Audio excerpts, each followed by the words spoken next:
And now for part 2.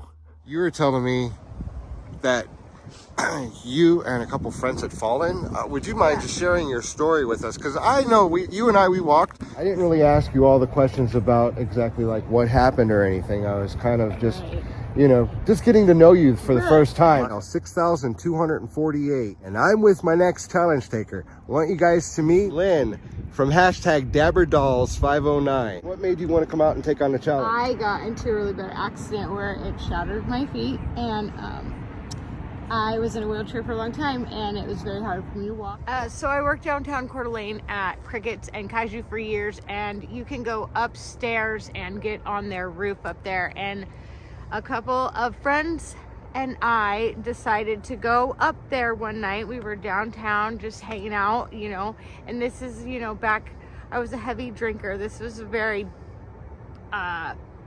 crazy time in my life, I guess you can say.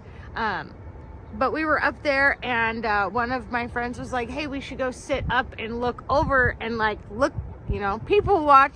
So we went up there, but it just didn't hold us. The roof did not hold us, and we all fell 30 feet. It was really vivid. I remember turning around trying to grab the top, and I fell right on my feet, and then they said I flipped over because I threw my glasses off, and I put my arm over my face and fell face first instead of on my butt. So I shattered my lower back, but then I also broke my arm, my right arm. So it was a really weird, twisted fall. They said that I was out almost in the street. I don't really remember anything until I woke up. They did tell me that I was not going to walk. If I did walk, it would not be for a very, very long time. Man, they had me so drugged up. I was on every kind of pain pill you could possibly think of. It was a really hard time, and I decided one day that I felt horrible, and then I didn't want to feel like this anymore, and I started smoking weed again because I was now, not under the care of Idaho. It was in Idaho. I wasn't seeing physical therapists anymore, so I decided to start smoking weed again, and I weaned off of all of the pain pills and all of what they had me on. I stopped even using the patches that they were giving me, because they were giving me fentanyl patches and all sorts of crazy stuff. And I started extracting CBD. I looked up the process. It's really easy, just extracting cannabis. It's really easy. And I started using that on a daily basis instead of the pain pills, and that has saved my life. I do struggle all the time, cold days, man, can't get out of bed, but man, I med up. I take my daily CBD, and I am 100% better. I also had intestinal problems that I had that got worse with my accident because I couldn't take care of myself.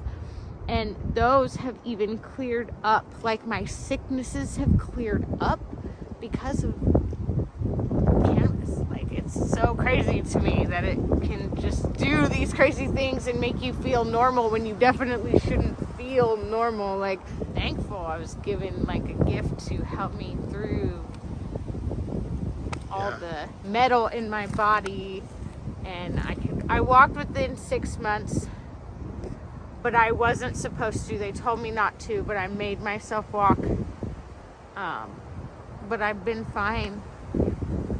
I mean, not fine all the time, but for the most part, I live a normal life, which is super. And now I help other people that have pain problems, and I extract and I make things for them too, and share that with them, and it's cool. It's a cool gift. Right on. Well, thank you so much for sharing your guys' stories. Allie, seeing as how I'm coming over to your house sometime this week to check out your cool art, I will get your story then. Most definitely. But yeah, these clouds are, I know you're putting on that arthritis gel earlier, so we're definitely out here in this cane, but it is so beautiful. Yeah. And that's why I'm doing it. So you're out here. Well, let's go make our way back.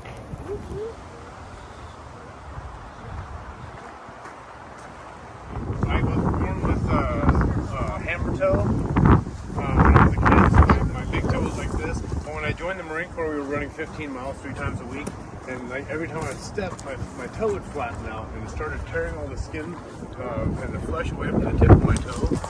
So they actually, the only way they could fix it is they cut open the knuckle, took out the cartilage, and freaking stuck a titanium screw through it. So I only have the back knuckle here. I don't have that middle knuckle on my big toe.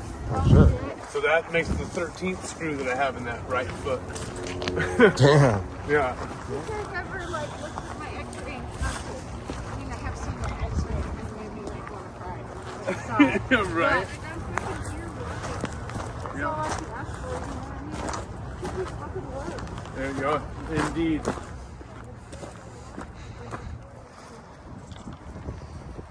I think I just got bit by a mosquito in the finger. I didn't even know that. Up the hill. I have too many cool treasures to use my walking stick. Speaking about things circle around and all of this stuff and all these synchronicities, found this rock with a quartz circle in it. I thought that was pretty nifty. Yeah. I'm gonna stick it by my door. I thought this was a tooth. It's a claw. Mm-hmm. Put that one in the specimen jar.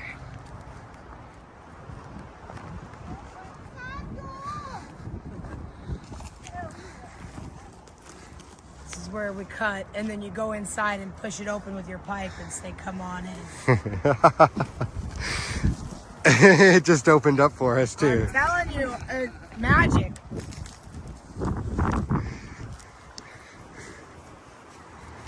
But look at this one over here too.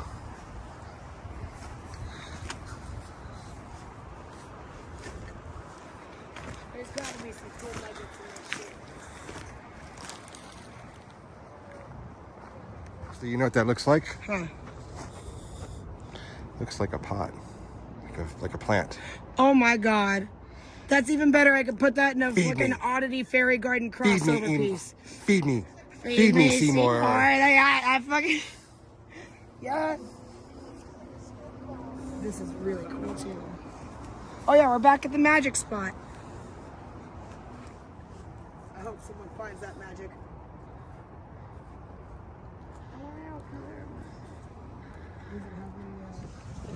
You know, my last few dollars, right? And it's like, I could either give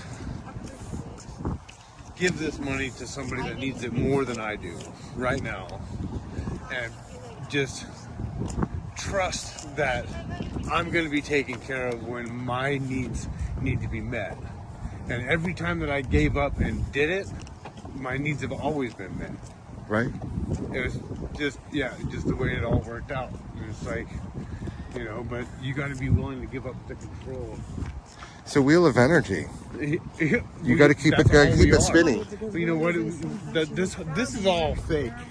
You know, this like when this all falls away, you will go back to being what you were before you were here. Like, you're still going to be what you were.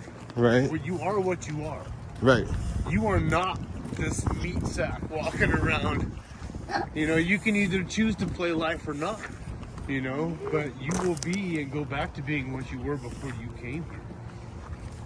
Like your energy. Yeah. You don't get destroyed.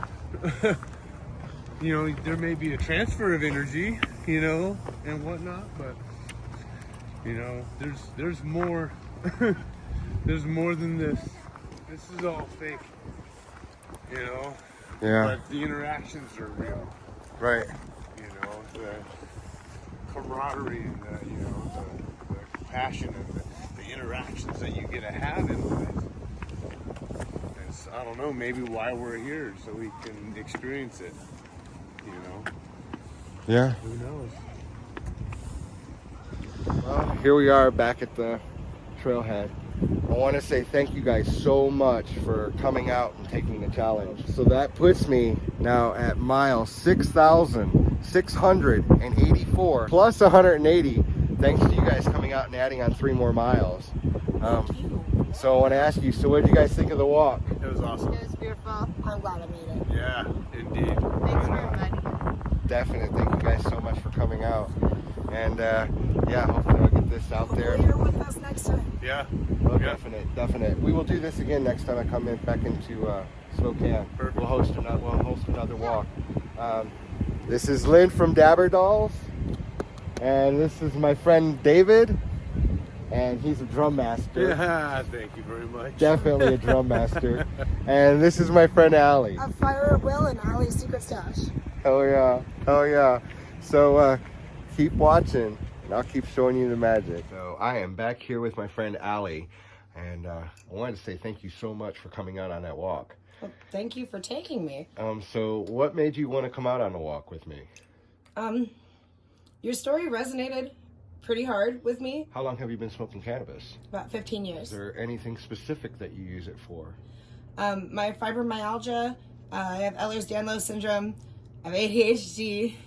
It helps me be a better mom. You know, some moms have a glass of wine. I have a special needs kid that deserves all the patience in the world that she can get, and this helps me do that sometimes. So fibromyalgia. Central nervous system disorder, where your nerves are misfiring all the time. So I just kind of feel weird shit, like TV static or bugs crawling on me when there's nothing there, or like some days I wake up and my feet are just on fire. Some days it hurts for my daughter to give me hugs and to cuddle me, and that can be a struggle. I can't, like always walk her back and forth to school because it's like uphill and a long ways. It definitely affects a lot of facets of my life. Now, Ehlers Danlos, could you explain that to us? So there's several different types, but it's a connective tissue disorder where like your collagen is defective. For me, that means that my skin is extra stretchy, like nobody's business. I'm incredibly flexible and can do all sorts of wild things, but also like I've had 6 ankle sprains in the last 2 years, a torn ACL, and my calf muscles have gotten angry about it, and so they split and detached. Oh shit. That knee. So I've had to like not as bad as our friends with hardware in them, but I'm on my way. If it doesn't stop. But I've just got janky Yankees. But I don't let it stop me. I've gone skydiving 3 times. Wow. I go romp around in the forest for weeks at a time, and the woods, mountains. I try and help make up for the everyday lack that my disabilities caused with my parenting by showing her some amazing things. Right on. There's ADHD and autism. Oh yeah. Explain to us exactly, how does cannabis help you? I get overstimulated a lot easily. There's a lot of different things, all the time going on, a lot of sounds, like kid always needs things, or I'm always trying to focus on like what I need to do to run my business or be a parent or my household or any of those things. And so this kind of helps just like slow it down and untangle the mess of cords that's in my brain. For my ADHD, I do medicate, with prescription pharmaceuticals for it, but also like that it's not a panacea. It's not the end all be all for fixes, and it doesn't work for everybody, but I found what works for me. That's a combination of my medicine and also this medicine. One of the side effects of my medication for ADHD is like it suppresses my appetite. So with cannabis, I'm able to actually eat and nourish my body so I can take care of myself and my kid. Be able to have the patience to handle her challenges and the speed bumps that she's got to deal with, so that way we can do an activity together, because that's not always easy, no matter how it's not her fault. She's 9, she'll be 10 in March, and she's also on the spectrum and has ADD, but also ODD and a host of other things. So. And ODD, what is that? An oppositional defiant disorder. Anybody that she perceives to be a point of authority or anything, her brain just kind of automatically opposes. Like, you tell her the sky is blue and she's going to argue with, well, no, you're wrong because it's actually this shade of something or something else. I ask her, go do stuff, and if it's not her idea, she does not want to do it. There's also a lot of vindictiveness. So, like, if she wants to do something and I'm not letting her do it, she's going to hound me. Wow. And so there's an actual diagnosis for this behavior. It's not when just it's extreme, when it affects like all of the aspects of our life and stuff, to the point where it's like I first noticed it because even if it was something that she wants, she would argue about it and then like come back later. And I learned, I used to work with developmentally delayed kids and stuff, and so I recognized what was going on and she needed processing time. So we talked, we sat down and had a talk, and she doesn't know why she does it, but we've worked out where she gets a grace period to give me her initial brains no, and then process it and come back and give me her actual genuine answer. And I don't get mad about it. A lot of people look at me and they're like, you let her get away with that? I'm like, well, she can't help it. It's not her fault. And I understand that. I try to raise her in an environment of like mental health awareness and with all of those coping tools instilled from the get-go, so it's not something she has to unpack and learn about when she's trying to figure out how to be a human as an adult. Wow. I have to say, pretty damn good fucking mom. I'm trying, man. Thank you. Are there any strains of cannabis or indica, sativa? What have you found most helpful? I do love like a good sativa for the daytime when I need to be productive and I need to get up and do things, you know. Then like indica is like at night when I need to go to sleep and I need to get my brain and my body to slow down and settle down. I don't like sleeping pills or medications. I had a lot of really bad issues. My mom was Munchausen's by proxy, so I was on a lot of medications because she was attention seeking. And what's Munchausen's by proxy? Where like the parent wants attention, so they make up a lot of stuff about health problems and everything. So like I was on like I don't know how many different medications at once. So like I don't like for stuff you never even had. Yeah, shit that wasn't important, or like medications and then side effects, and then so I'd get medications for that, and then like it was so bad. And so like that's one of the reasons too why like yeah, we got a lot of challenges with Ellie, but we're not medicating yet because I'm not about to just like jump right into that. Yeah, we're not gonna. There's options and there's things that we can try first. So that's what we do. Right on.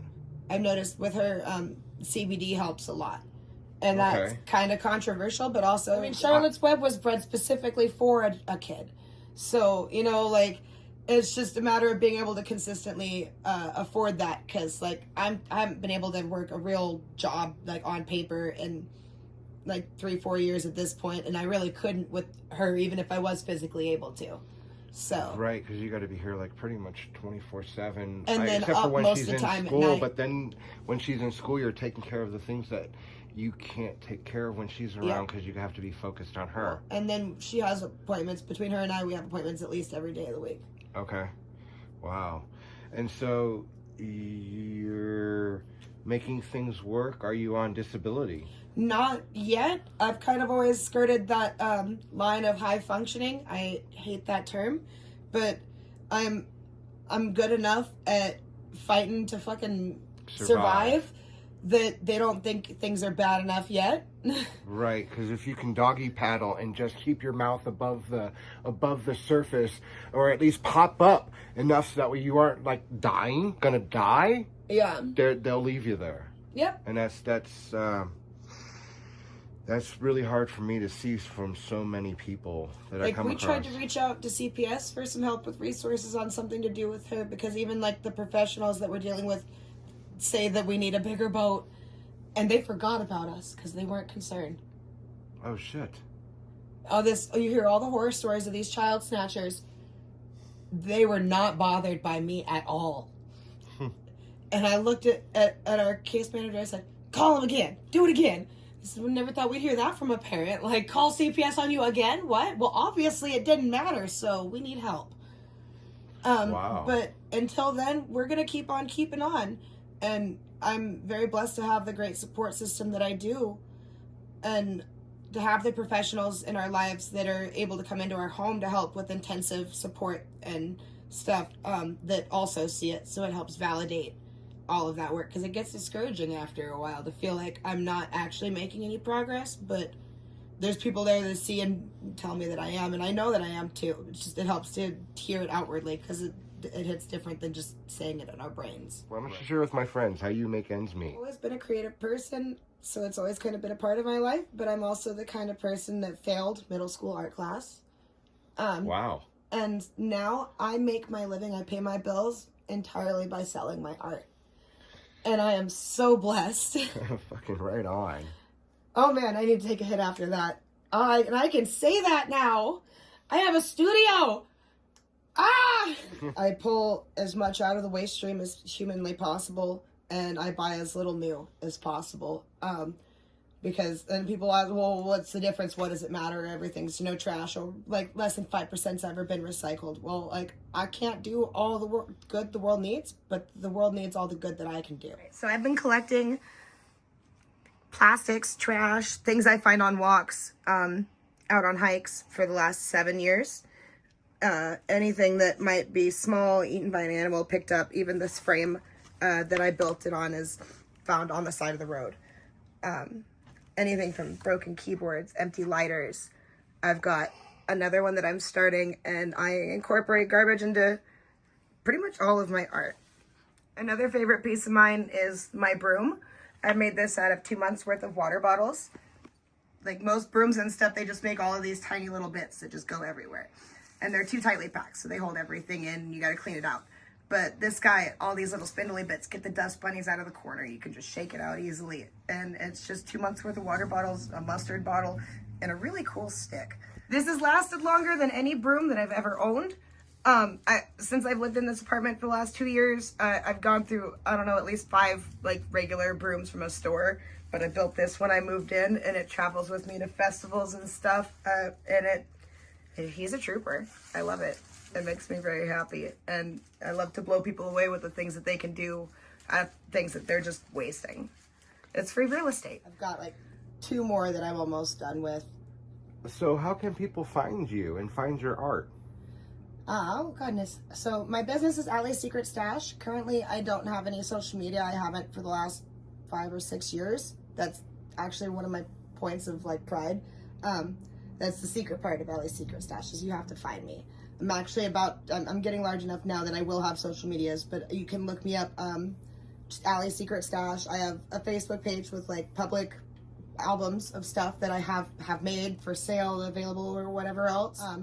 My email is vinylandvarnish@gmail.com, and that's just something that anybody can email me there and get a hold of me. Or once I do have all of my social medias up and running later this week, they will be, you can look me up from there. Right on, and I will put all of them links right in the description box of this YouTube video. You have another business endeavor.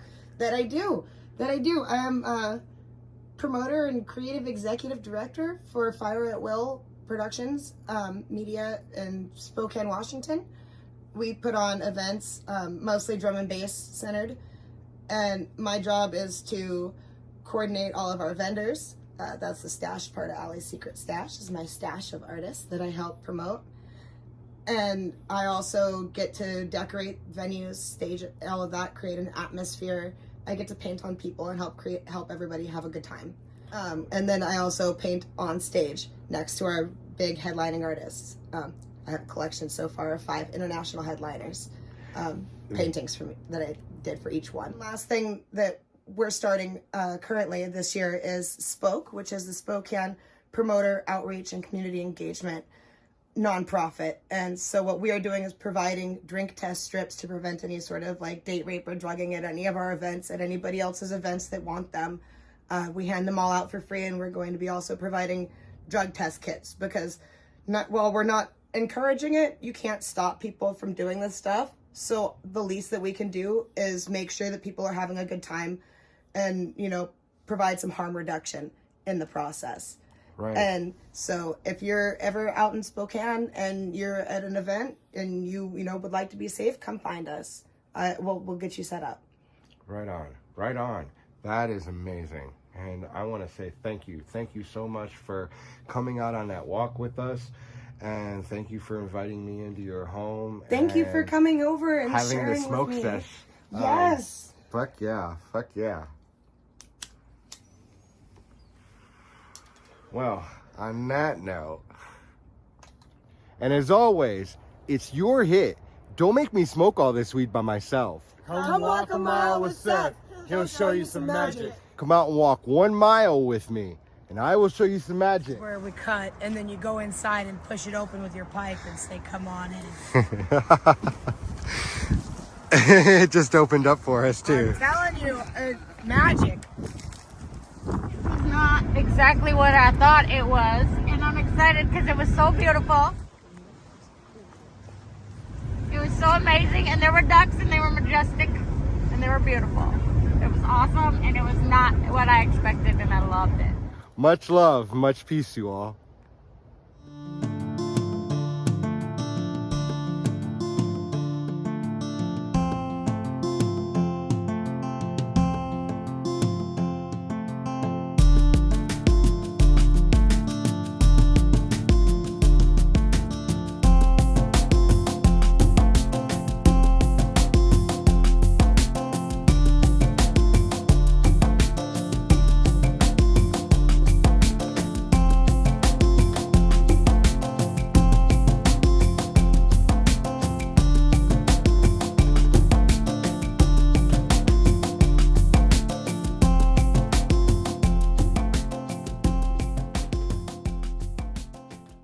Don't make me smoke all this weed by myself. Then you guys say, come walk a mile with Seth and he will show you some magic. And I'll do that again. All right. Come walk a mile with Seth and he will show you some magic. Do it 3 times in a row. All Come right. walk a mile with Seth and he will show you some magic.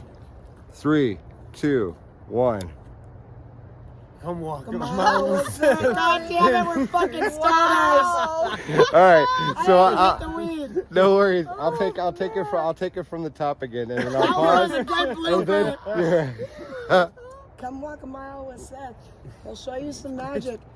Come walk a mile with Seth. He'll show you some magic. Come walk a mile with Seth.